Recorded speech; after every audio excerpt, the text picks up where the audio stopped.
नमस्ते विद्यार्थी मित्रांनो, पुन्हा एकदा वायब्रंट अकॅडमी ऑफ सायन्स मध्ये तुमचे स्वागत आहे. विद्यार्थ्यांनो, आज तारीख आहे बघा 16 एप्रिल. टॉपिकचं नाव लिहून घेऊया,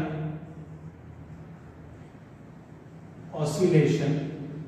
आज तारीख आहे 16 एप्रिल 2021. आपण लास्ट लेक्चरला बघत होतो ते म्हणजे सिंपल पेंडुलमच्या बाबतीत आपण बघत होतो. क्लिअर दिसतंय का? आपण बघत होतो बघा सिंपल पेंडुलमच्या बाबत. ठीक आहे, मी शाई बोलून घेतो. सिंपल पेंडुलमची मी डेफिनेशन वगैरे सुद्धा बघितलेली होती.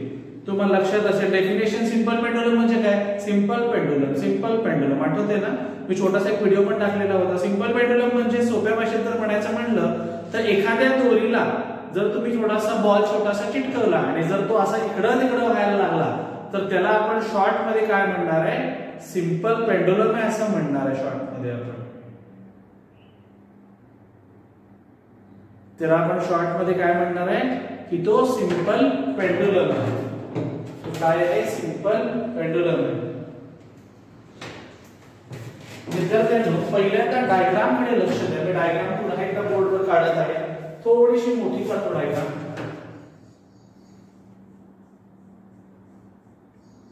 हा आहे बघा तुमचा रिजिड सपोर्ट. हा आहे काय, रिजिड सपोर्ट आहे. मी सेंटर पासून घेतो लाईक. हा आहे बॉल किंवा बॉब म्हणू शकता. ही त्याची आहे दुसरी कंडिशन. ही सुद्धा आहे एक्स्ट्रीम, म्हणजे ही मीन पोझिशन आणि या दोन एक्स्ट्रीम पोझिशन्स आहेत. ठीक आहे, अशा आपण इथे डॉट्स काढलेले होते. ही काय आहे, त्याची लेंथ आहे. ही काय आहे, लेंथ एल आहे.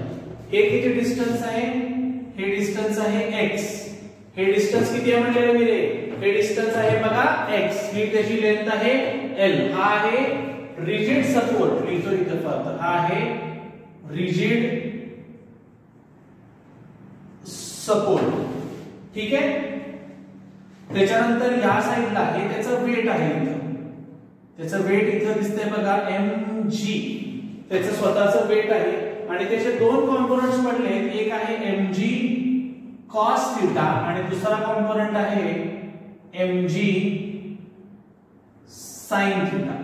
या वेटचेच, या वजनाचे दोन कॉम्पोनंट पडले. एक कॉम्पोनंट आहे mg cos थीटा तर दुसरा कॉम्पोनंट आहे mg sin थीटा. आणि त्यांनी शिवाय हे पण दिलेलं आपल्याला की या स्ट्रिंग मध्ये टेन्शन सुद्धा आहे. ही काय आहे, स्ट्रिंग आहे. या स्ट्रिंग मध्ये टेन्शन सुद्धा आहे. टेन्शन निर्माण होतं. टेन्शन कसं निर्माण होतं, जर आपण एखाद्याच्या हातात 5 किलो वजन दिलं आणि त्याला म्हटलं उचल, तर बघा त्याला ओझं उचललं जाणार करेल. ते काय आहे बघा, टेन्शन टी आहे. एकदम सोप्या भाषेत ते काय आहे, टेन्शन टी आहे. इथं दिसतं बघा अँगल थीटा. थीटा काय आहे, सेमी वर्टिकल अँगल. थीटा काय आहे, सेमी वर्टिकल अँगल आहे थीटा. मी डायग्राम मध्ये जवळपास सरळ काढून घेतले. हा आहे पॉइंट ए, हा आहे पॉइंट बी, हा आहे पॉइंट सी. मी इथं लिहितो लेट किंवा consider a ball of mass m moving किंवा मूव्हिंग म्हणण्यापेक्षा आपण त्याला काय म्हणू शकतो, मूव्हिंग इन SHM. SHM म्हणजे काय, टू आणि फ्रो जर पोझिशन करत असेल तर त्याला आपण काय म्हणतो, SHM. बघा पेंडुलम इथं बसून, बॉब इथं बसून इथं गेला, इथं बसून इथं आला, इथं बसून परत इथं गेला, इथं बसून परत इथं आला. To fro, to fro, to fro, to fro, to fro. मग अशा वेळी आपण काय म्हणणार, तो काय करायला लागलेला आहे, SHM करत आहे. तो काय करतोय, SHM. नंतर मी लिहितो let L is equal to length of string. ठीक है. Theta is equal to semi vertical angle. Theta काय म्हणलं मी, सेमी वर्टिकल एंगल आहे थीटा. त्याच्यानंतर काय राहते बघा, mg weight of ball आणि काय राहते का रे थीटा झाला mg झालं आणि काय राहिलं t राहिलं t टेन्शन इन स्ट्रिंग आपण काय घेतलं बघा टेन्शन इन स्ट्रिंग मी बोर्डचे इक्वल 3 पार्ट्स पाडायचा प्रयत्न केलाय पहिल्या पार्ट मध्ये मी घेतलेली आहे फिगर मध्ये मी क्लिअर इंडिकेट केलेलं आहे बघा mg cos theta mg sin theta मी सगळं फिगर मध्ये दाखवलेलं आहे आता मी म्हणतो its weight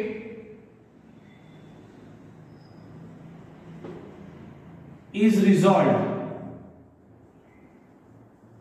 into two components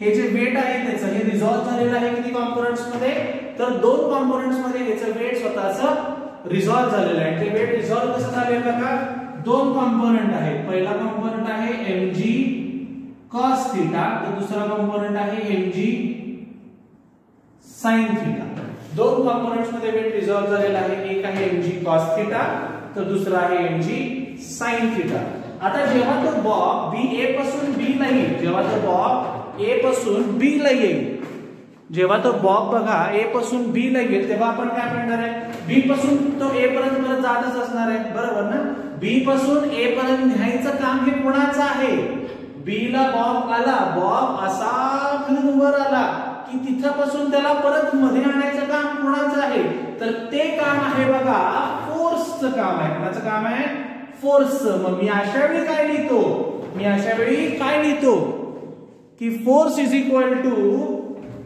mg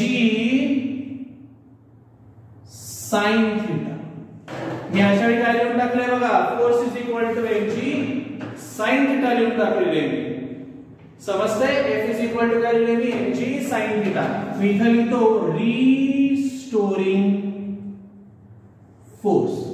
restoring force काय असेल f is equal to mg sin theta हे mg sin थीटाचा f आहे की जो रिस्टोरिंग फोर्स आहे आपल्याला फायनली काढायचं काय आहे रे काढायचं आहे आपल्याला टाइम पिरियड म्हणजे एक चक्कर मारायला सिंपल पेंडुलमला किती वेळ लागतो हे मला फाइंड आउट करायचं आहे इक्वेशनच्या शेवटमध्ये काय फाइंड आउट करायचं आहे की एक चक्कर मारायला सिंपल पेंडुलमला किती वेळ लागतो हे मला फाइंड आउट करायचं आहे इक्वेशनच्या शेवटमध्ये मग मी mg sin थीटा मी इथे लिहितो sin theta is equal to theta bracket मध्ये लिहितो थीटा इज व्हेरी स्मॉल जेव्हा थीटा हा खूप स्मॉल असेल थीटा हा खूप छोटासा असेल म्हणजे पेंडुलम असं असतं ट्विंग ट्विंग ट्विंग ट्विंग ट्विंग ट्विंग ट्विंग ट्विंग नाहीये ट्विंग ट्विंग ट्विंग ट्विंग जेव्हा थोडंसं हलेल थीटा तेव्हा मी काय म्हणणार आहे sin theta is equal to theta theta is very small मग अशा कंडिशनला बघा मी काय म्हणू शकतो थीटा इज इक्वल टू मी लिहितो but theta is equal to x upon l मी काय लिहिले बघा थीटा इज इक्वल टू काय आहे अशा कंडिशनला x अपॉन l हे मायनस आहे ना सगळं मॅग्निट्यूड मध्ये असतं जे त्यामुळे काय फरक नाही पडत म्हणजेच काय झालं बघा f is equal to minus mg sin थीटाचे तर काय लिहायचंय x upon l sin theta मध्ये काय लिहिलंय x upon l minus sine काय इंडिकेट करते पेंडुलमला तर जायचंय तिकडं पेंडुलमला तर जायचंय तिकडं पण फोर्स त्याला मागे ओढायला लागला आणि त्याच्यामुळे ते एसएचएम करतोय टू आणि फ्रो ठीक आहे मी इथपर्यंत आलो बघा mg x अपॉन l आता हे तर आलं मला अजून एक माहिती आहे बघा but force is equal to काय असते रे मास इनटू एक्सिलरेशन फोर्स म्हणजे काय मास इनटू एक्सिलरेशन मग एक्सिलरेशन इज इक्वल टू काय येणार force upon mass acceleration is equal to काय आलं फोर्स अपॉन मास फोर्स काय आत्ताच काढलायस बघ तू फोर्स काय आत्ताच काढलायस mgx अपॉन l फोर्स काय आत्ताच काढलायस mgx upon l mgx upon l whole divided by m मासला मास कॅन्सल, राहिलं काय gx अपॉन एल. एक्सिलरेशन काय आलं बघा gx अपॉन एल. एक्सिलरेशन काय आलं बघा gx अपॉन एल. एक्सिलरेशन काय आलं बघा gx अपॉन एल. एक्सिलरेशन काय आलं बघा gx अपॉन एल. एक्सिलरेशन काय आलं बघा gx अपॉन एल.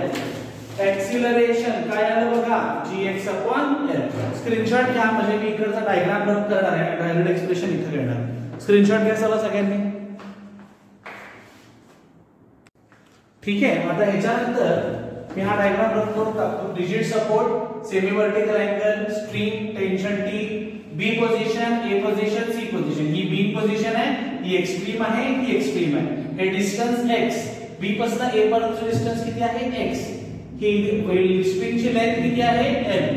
हे वेट त्याचं mg cos theta, mg sin theta. ठीक आहे, डायग्राम रन करतो म्हणजे इथे मला एक्सप्रेशन ते लिहिता येईल. मी खूप एकदम सुंदर पद्धतीने एक्सप्रेशन लिहून दिलेलं आहे बघा. हे बोर्डाला वगैरे पडू शकतं एक्सप्रेशन, अनेक वेळा पडलेलं पण आहे. यावर्षी जी क्वेश्चन बँक दिली आहे, या क्वेश्चन बँक मध्ये हा क्वेश्चन आहेच सिंपल पेंडुलमचा. ठीक आहे, आपण तिथपर्यंत आलो बघा. Acceleration is equal to gx upon L. Minus लिहायचं विसरू नका, मायनस मायनस. आता मायनस काय घ्यायची गरज नाही, मग मी लिहितो जरा वर लिहितो. Acceleration upon x is equal to g upon L. मी काय केलं बघा, acceleration upon x, acceleration upon x, acceleration upon x, acceleration upon x, acceleration upon x, acceleration upon x. x फक्त मी खाली घेतलं is equal to gx upon L. Minus sign मी purposely घेतलेलं नाहीये, त्याला म्हणतो इक्वेशन नंबर 2. आता मला मागाशीपासून म्हणजे आपण 4 दिवस झाल्यापासून एक गोष्ट बघतोय की एक्सिलरेशन म्हणजे काय असते, मायनस ओमेगा स्क्वेअर एक्स असतं. एक्सिलरेशन काय असते रे, मायनस ओमेगा स्क्वेअर एक्स असते. जर acceleration minus omega square x असेल, acceleration minus omega square x असेल, तर मी असंही म्हणू शकतो acceleration upon x is equal to omega square. बरोबर का, मायनस साइन पर्पज दिलेलं. Acceleration upon x is equal to मी ओमेगा स्क्वेअर पण म्हणू शकतो, किंवा मी असं पण म्हणू शकतो एक्सिलरेशन अपॉन एक्स म्हणजे कोण आहे g अपॉन एल. बरोबर का, मी तेच घेतलं बघा. एक्सिलरेशन अपॉन एक्स म्हणजेच कोण आहे ओमेगा स्क्वेअर, म्हणजेच कोण आहे g अपॉन एल. मी कुठनं काढलं बघा, मी त्या स्टेप नंतर ही स्टेप घेतली. एक्सिलरेशन अपॉन डिस्प्लेसमेंट, x म्हणजे कोण displacement is equal to g upon L घेतलं. नंतर मी काय म्हटलं, आपल्याला पूर्वीपासून माहिती आहे की acceleration is equal to minus omega square X आहे. x आला खाली, acceleration upon x is equal to omega square. पण एक्सिलरेशन अपॉन x म्हणजे g अपॉन एल आहेच, हे तर आपल्याला माहितीच आहे, म्हणजे is equal to g upon L आलंच. नंतर मग मी काय म्हणतो, म्हणजे ओमेगा इज इक्वल टू काय under root g upon L. Omega is equal to काय under root g upon L. आणि आपण कालच बघितलंय, काल का परवा पण बघितलेलं आहे की time period of simple pendulum काय असते. मी बघितलंय बघा, देअरफॉर टाइम पिरियड. चला 2-2 पेजेस मागे जाऊ आणि मागे पेजेस वरून बघा. Time period of simple pendulum काय दिले, time period of simple pendulum काय दिले बघा, t is equal to 2 pi. Time period of simple pendulum पण काय दिले, t is equal to 2 pi upon acceleration per unit displacement. काय दिले आपण, t is equal to 2 pi under root acceleration per unit displacement आपण दिलेलंच आहे. मग आता एक्सिलरेशन पर युनिट डिस्प्लेसमेंट म्हणजेच कोण ओमेगा स्क्वेअर, म्हणजेच कोण g अपॉन एल. म्हणजे मी g अपॉन एल टाकू शकतो एक्सिलरेशन पर युनिट डिस्प्लेसमेंटला. मग मी व्हॅल्यू पुट करतो is equal to 2 pi upon under root g upon L. काय आलं बघा, 2 pi under root g upon L. म्हणजेच काय झालं, t is equal to final equation, t is equal to 2 pi under root L by G. t is equal to 2 pi under root L by G. Time period of simple pendulum is t is equal to 2 pi under root L upon G. Time period of simple pendulum is t is equal to 2 pi under root L upon G. Time period of simple pendulum is t is equal to 2 pi under root L upon G. Time period of simple pendulum is T is equal to 2 pi under root L upon G. Time period of simple pendulum is T is equal to 2 pi under root L upon G. Time period of simple pendulum is T is equal to 2 pi under root L upon G. ठीक आहे, screenshot होऊन जाऊ दे मित्रांनो, म्हणजे आपल्याला पुढचे part बघता येईल. एक्सप्रेशन संपलेला आहे टाइम पिरियड ऑफ सिंपल पेंडुलमचं. आपण नेक्स्ट पार्ट बघणार आहे. प्रत्येकाने स्क्रीनशॉट घ्या. कन्सिडर अ बॉब पासून एक्सप्रेशन चालू आहे आणि एक्सप्रेशन संपते T is equal to 2 pi under root L upon G. विद्यार्थ्यांना जरूर टेक्स्टबुक मधून वाचायचा प्रयत्न करा आणि समजते का सांगा. टेक्स्टबुक मधून वाचून बिलकुल समजणार नाही. मी तुम्हाला अगदी सोप्या आणि इझी पद्धतीने एक्सप्लेन केलेलं आहे. ठीक आहे, चला मग जाऊया स्क्रीनशॉट. ठीक आहे विद्यार्थ्यांनो, आता आपण पुढच्या पार्टला जाऊया. पहिल्यांदा मी रन करून घेतो, नंतर आपण बघणार आहे लॉज ऑफ सिंपल पेंडुलम. आपण आता काय बघितलं, time period of simple pendulum काय आहे, T is equal to 2 pi under root L upon G. T is equal to 2 pi under root L upon G. T is equal to 2 pi under root L upon G. T is equal to 2 pi under root L upon G. T is equal to 2 pi under root L upon G.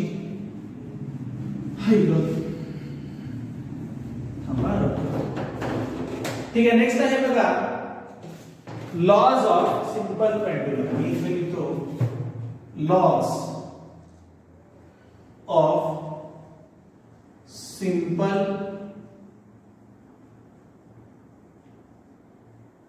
Pendulum. काय आता सांगितलेलं आहे मी, lodge of simple pendulum. आपण आताच expression बघितलेलं आहे. काय expression बघितले, T is equal to 2 pi under root L upon G. First law आहे law of length. First law काय आहे बघा, लॉ ऑफ लेंथ आहे. लॉ ऑफ लेंथ मध्ये मी काय म्हणतो, the time period of simple pendulum बघा, the time period of simple pendulum, time period of simple pendulum is directly proportional to, बघा लेंथ कुठं आहे बघा, लॉ ऑफ लेंथ. लेंथ कुठं आहे, स्क्वेअर रूटच्या आत आणि वरती आहे. लेंथ कुठं आहे, स्क्वेअर रूटच्या आत आणि वरती आहे. लेंथ कुठं आहे, स्क्वेअर रूटच्या आत आणि वरती आहे. लेंथ कुठं आहे, स्क्वेअर रूटच्या आत आणि वरती आहे. लेंथ कुठं आहे, स्क्वेअर रूटच्या आत आणि वरती आहे. मग the time period of simple pendulum is directly proportional to square root of length. म्हणजेच मी काय म्हणणार बघा, T is directly proportional to root L. किंवा मी याचं पुढचं एक्सप्रेशन लिहू शकतो, दोन असतील तर T1 upon T2 is equal to under root L1 upon L2. हे झालं बघा law of length. Time simple पेंडुलमचे जे लॉज आहेत त्यातला पहिला लॉ आपण बघितला बघा, लॉ ऑफ लेंथ बघितला. पहिला लॉ आपण बघितला, law of length. Time period of simple pendulum is directly proportional to square root of length. T is directly proportional to root L. T1 upon T2 is equal to root L1 upon L2. Screenshot घ्या, म्हणजे पुढचा part पाहूया.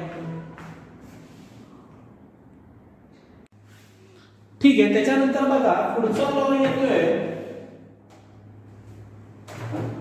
मी म्हणतो next law आहे. मी पहिला रब करतो.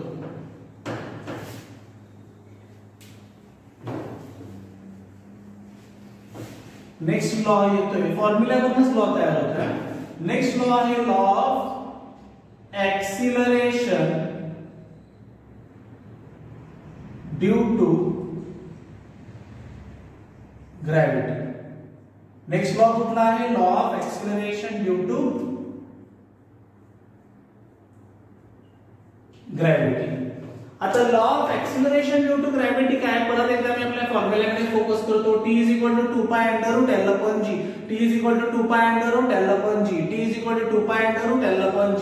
T is equal to 2 pi under root L upon G. T is equal to 2 pi under root L upon G.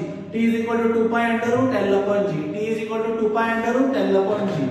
G कुठे आहे बघा खाली आहे आणि स्क्वेअर रूटच्या आत. मी लिहितो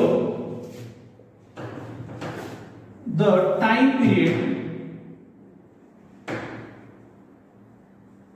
of simple pendulum is directly नहीं, time period of simple pendulum is inversely proportional to acceleration due to gravity. मी काय सांगितलं बघा, time period of simple pendulum is inversely proportional to acceleration due to gravity. म्हणजे त्याचप्रमाणे बघा T is inversely proportional to root G. T काय आलं, inversely proportional to root G. आता तुम्ही म्हणाल sir acceleration due to gravity तर constant आहे सगळ्या ठिकाणी. बिलकुल नाही आहे. एक्सिलरेशन ड्यू टू ग्रॅव्हिटी प्रत्येक ठिकाणी वेगवेगळी. म्हणून मी इथं स्पेशल नोट लिहून ठेवतो की जी मला आयुष्यभर लक्षात ठेवायची. जर मी इंजिनिअरिंगला गेलो तर, मेडिकलला गेलो तर 12वी झाल्यावर सीईटी झाल्यावर नीट जे जरा विसरून जावं, काही हरकत नाही.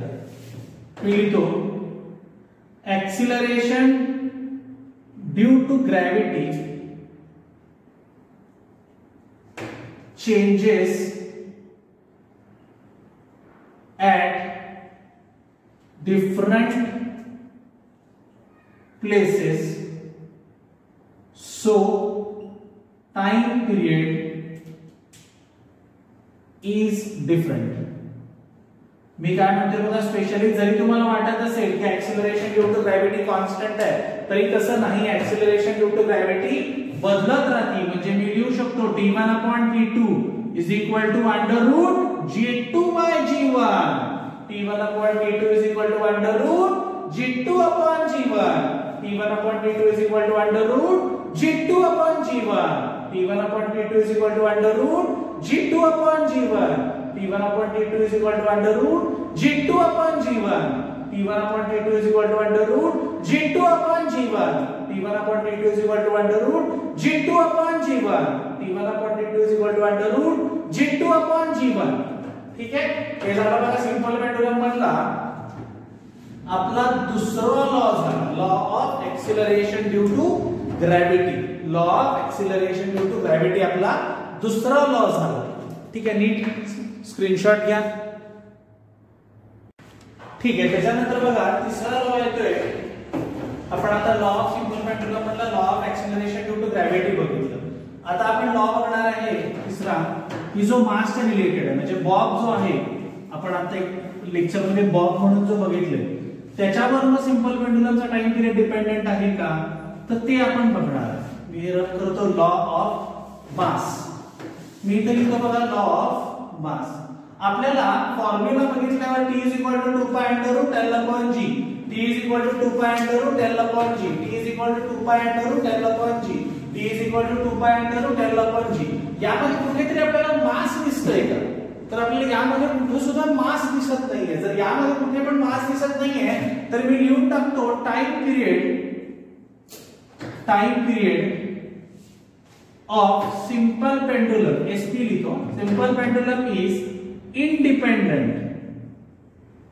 independent of mass of bob. म्हणजे मास ऑफ बॉब वर सिंपल पेंडुलमचा टाइम पिरियड डिपेंडेंट नाही. आपल्याला बऱ्याचशा वेळी असं वाटतं बघा की आपण फॉर एक्झाम्पल 10 किलोचं वजन लावलं आणि जर सिंपल पेंडुलम हलवायचं चालू केलं आणि एखाद्याने 5 किलो लावलं आणि त्यांनी पण हलवायचं चालू केलं, तर त्याच्यावर त्याचा टाइम पिरियड डिपेंडेंट नाहीये. वजनावर काहीच डिपेंडेंट नाही. मग एखाद्याने 50 किलोचं घेऊन सिंपल पेंडुलम करू दे आणि एखाद्याने 5 ग्रॅमचं घेऊन सिंपल पेंडुलम करू दे, त्याच्या मासवर डिपेंडेंटच नाहीये. त्याच्या मासवर डिपेंडेंटच नाहीये. म्हणून आपण काय लिहिलंय, time period of simple pendulum is independent of mass of a Bob. Bob म्हणजे काय, दगड म्हणा, स्फियर म्हणा, स्टोन म्हणा, काही म्हणा, बॉब आहे ना, बाप नाही. ठीक आहे. त्याच्यानंतर बघा स्क्रीनशॉट घ्या, म्हणजे पुढचा भाग घेतो. त्याच्यानंतर शेवटचा एक लॉ होता आपला, हा तिसरा होता. आता चौथा लॉ आहे आपल्याला त्यांनी सांगितलं बघा चौथा लॉ ऑफ आयसोक्रोनस. आता आयसोक्रोनस काय इंडिकेट करत आहे तर अँप्लिट्यूड वर सिंपल पेंडुलमचा टाइम पिरियड डिपेंडेंट आहे का तर तो सुद्धा नाहीये गंमत. म्हणजे ते पण त्याने लिहिलंय the time period of simple pendulum is independent on amplitude. Amplitude वर कुठं सुद्धा सिंपल पेंडुलमचा टाइम पिरियड डिपेंडेंट नाही. कारण की फॉर्म्युलामध्ये कुठे सुद्धा मला ए दिसत नाही. फॉर्म्युलामध्ये फक्त एल आहे, जी आहे, 2π तर कॉन्स्टंटच व्हॅल्यू, टी हा टाइम पिरियड आपण काढायचाच आहे. म्हणजे त्याचा काही संबंध नाही. म्हणजे फक्त लेंथ आणि ऍक्सिलरेशन ड्यू टू ग्रॅव्हिटी या दोनच गोष्टींवर डिपेंडेंट आहे. म्हणजे आपण आतापर्यंत 4 लॉ बघितले सिंपल पेंडुलमचे. ह्याच्या आधी आपण सिंपल पेंडुलमचे एक्सप्रेशन पण बघितले. आपण 12वीच्या ऑसिलेशन मध्ये आहोत, राईट. ऑसिलेशन टॉपिक चालू आहे 12वीचा. आज आहे 16 एप्रिल. त्यामध्ये आपण काय बघितलं बघा सिंपल पेंडुलमचे एक्सप्रेशन बघितलं आता. त्याच्यानंतर त्याचे 4 लॉ बघितले. पहिला बघितला लॉ ऑफ लेंथ, त्याच्यानंतर बघितला law of acceleration due to gravity, त्याच्यानंतर बघितला लॉ ऑफ मास आणि चौथा आपण बघितला लॉ ऑफ आयसोक्रोनस. म्हणजे मी शॉर्ट मध्ये जर 4 लॉ घ्यायचे म्हणले तर मी लिहून देईन. मला एमसीक्यूज ला खूप बरं पडतं. एमसीक्यूज ला मी हे लॉ लक्षात ठेवू शकत नाही. मग एमसीक्यू ला मी शॉर्ट मध्ये काय लक्षात ठेवतो बघा. एमसीक्यूज म्हणजे कुठलेही एमसीक्यूज, नीट असो, जेई असो, सीईटी असो, जिपमर असो, एम्स असो, काय वाटेल ते असो. मी यामध्ये एक गोष्ट काय लक्षात ठेवणार आहे की T is directly proportional to root L. Second law काय बघा T is inversely proportional to root G. Third काय बघा टी इंडिपेंडेंट कशाला मासला. आणि चौथा काय बघा टी इंडिपेंडेंट कशाला बघा अँप्लिट्यूड. ठीक आहे. या चारही पण गोष्टी इम्पॉर्टंट आहे. म्हणजे लेंथ लॉ झाला, acceleration due to gravity law झाला, मासचा लॉ झाला आणि चौथा झाला अँप्लिट्यूडचा. हे झाले बघा 4 लॉ. स्क्रीनशॉट घ्यायचा सुद्धा.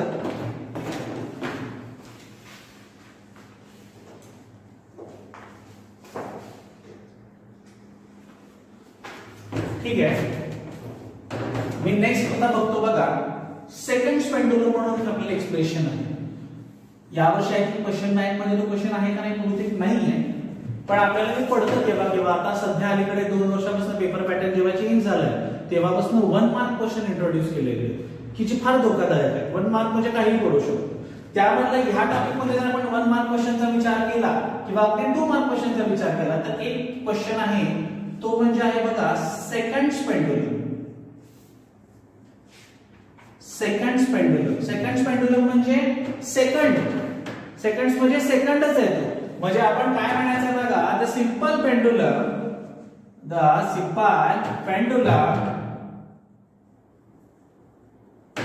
whose time period is 2 seconds. बघा मी डेफिनेशन काय लिहिली बघा the simple pendulum whose time period is 2 seconds.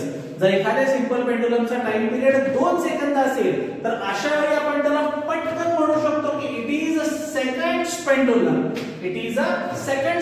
आपला पेंडुलमचा फॉर्म्युला काय t is equal to 2π under root L upon G. मी जवळपास लेक्चर मध्ये 40 ते 50 वेळा एक्सप्रेशन म्हणलेलं आहे. t is equal to 2π under root L upon G. t is equal to 2π under root L upon G. t is equal to 2π under root L upon G. t is equal to 2π under root L upon G. Record करून पण टाकतो audio file. म्हणजे ऐकून पाठ होतं. आता बघा त्यांनी सांगितलं काय बघा आपल्याला सेकंड पेंडुलम मध्ये टाइम पिरियड किती असतोय 2 सेकंद. मग मी टाकतो बघा 2 is equal to 2π under root L upon G. ह्या 2 ला हा 2 मित्रा कॅन्सल होतो.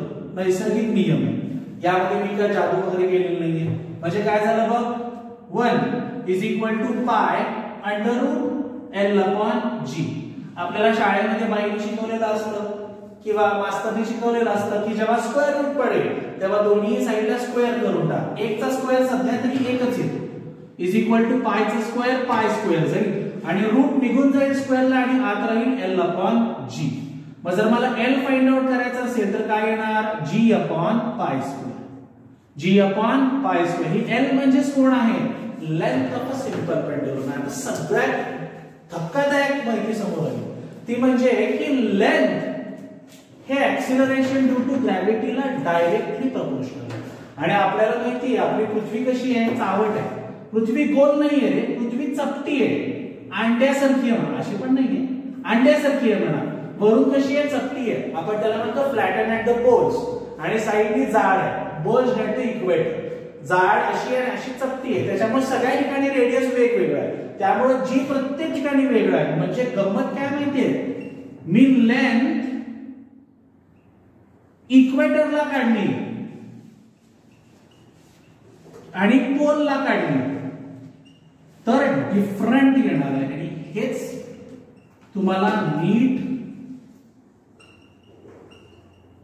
सीईटी आणि जेईई या तिन्हीला फार इम्पॉर्टंट आहे की लेंथ कशावर डिपेंडेंट आहे, इक्वेटर आणि पोलला दरवेळी acceleration due to gravity different आहे, त्याच्यामुळे लेंथ सुद्धा दरवेळी बदलेल. म्हणजे हे पहिल्यांदाच असं होईल की एक दोरी घेतली आहे, दोरीला मी 5 किलो वजन लावले, दोरीची मी लेंथ मेजर केली इक्वेटरला तर कदाचित 50 सेंटीमीटर असेल, आणि जर मी ती पोलला जर मेजर केली तर 50.05 असेल. म्हणजे दोन्ही ठिकाणी दोरी बदलते आणि हे नैसर्गिक धक्का आहे. आणि हा धक्का आपण यामधनं फाइंड आउट केला की ह्याच्यावर एव्हरी इयर एखादा क्वेश्चन दिसतो. म्हणजे तिन्ही चारही परीक्षेत कुठेतरी एखादा क्वेश्चन हा येत असतो.